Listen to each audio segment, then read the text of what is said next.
बेगूसराय के सिमरिया में 6 लेन एशिया का सबसे बड़ा ब्रिज के लोकार्पण के लिए देश के प्रधानमंत्री नरेंद्र मोदी पहुंचे और उनके स्वागत के लिए लोग झमाझम बारिश में भी डटे रहे।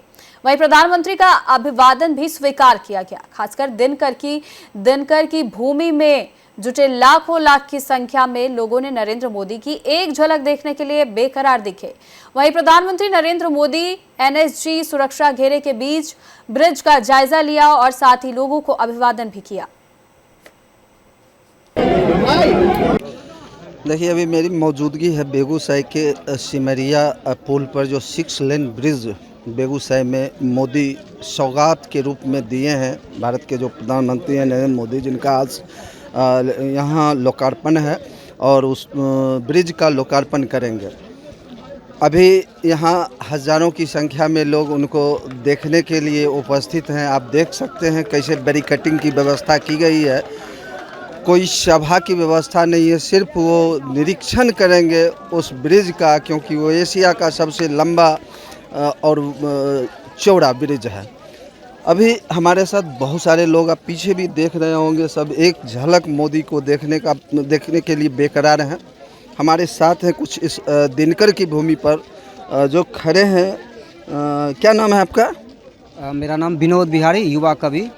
क्यों आए हैं यहाँ?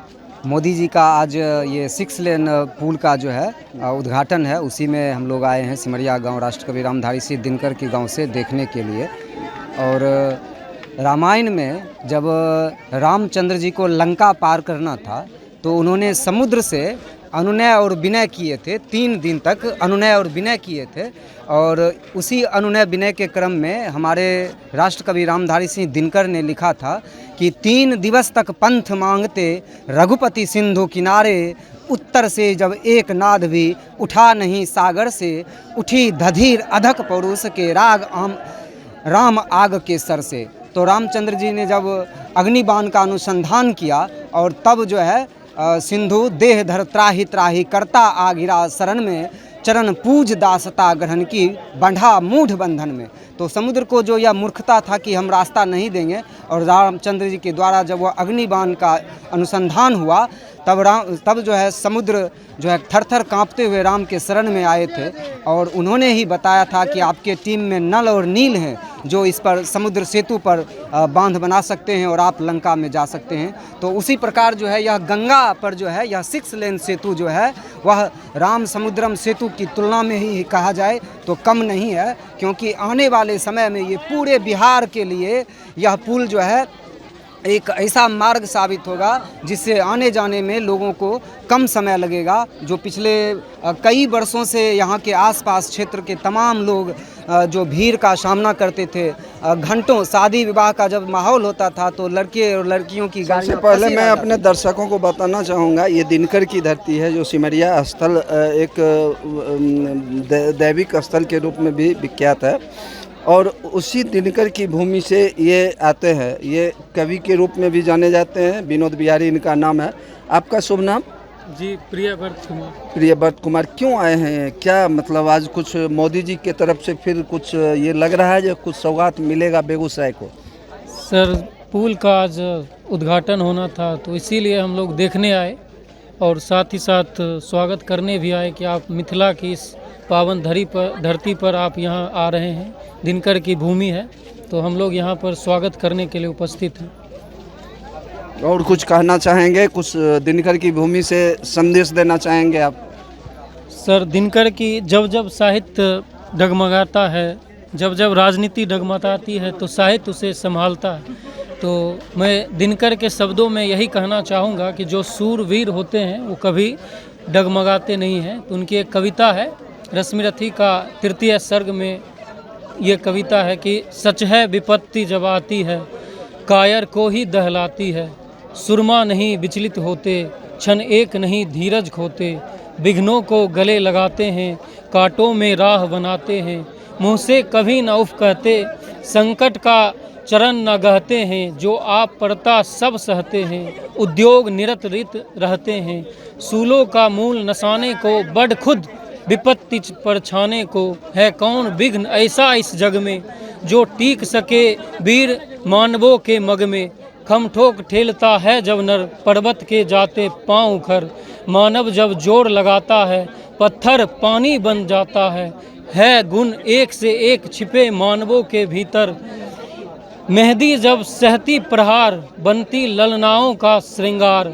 जब फूल पिरोए जाते हैं, तब हम उन्हें गले लगाते हैं।